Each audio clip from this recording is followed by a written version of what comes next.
Hi guys, बताइए क्या हम एग्जैक्ट प्रेडिक्ट कर सकते हैं कि इलेक्ट्रॉन इस वक्त कहाँ है, यानी कि उसकी गूगल मैप पे एग्जैक्ट लोकेशन। साइंस का आंसर है नो, लेकिन हम उसके मिलने की संभावना यानी कि प्रोबेबिलिटी ज़रूर बता सकते हैं।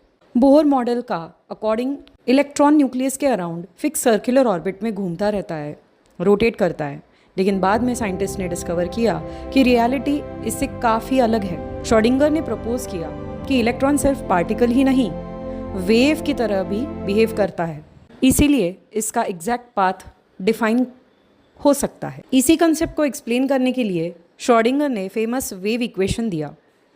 ये इक्वेशन इलेक्ट्रॉन की एनर्जी और उसके बिहेवियर को मैथमेटिकली एक्सप्रेस करने की कोशिश करता है। यहाँ साई PSI एक ट्राइडेंट जैसा सिंबल, ये वेव फंक्शन को रिप्रेजेंट करता है। वेव फंक्शन यानी सारे वेव के प्रॉपर्टीज जो इलेक्ट्रॉन अपने साथ रखता है। E ये इलेक्ट्रॉन की टोटल एनर्जी होती है, V ये पोटेंशियल एनर्जी होती है, और H cap is Hamiltonian operator जो टोटल एनर्जी को रिप्रेजेंट करता है। अब इम्पॉर्टेंट बात यह है कि साई यानी वेव फंक्शन ये इलेक्ट्रॉन की सारी क्वांटम की इंफॉर्मेशन देता है।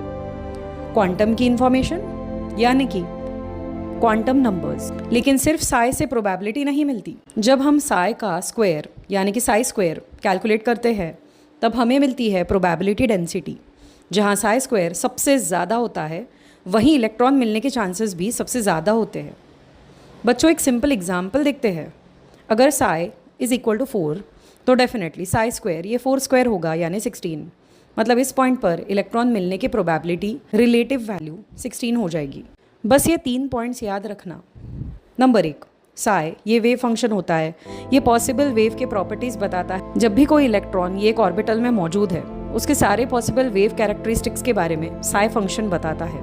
नंबर 2, साई स्क्वायर ये होती है प्रोबेबिलिटी डेंसिटी, ये बताता है कितनी ज़्यादा प्रोबेबिलिटी है कोई भी इलेक्ट्रॉन को वहाँ उस एरिया में लोकेट करने की। नंबर 3, ऑर्बिटल वो रीजन जहाँ इलेक्ट्रॉन मिलने की सबसे ज़्यादा हाईएस्ट पॉसिबिलिटी होती है।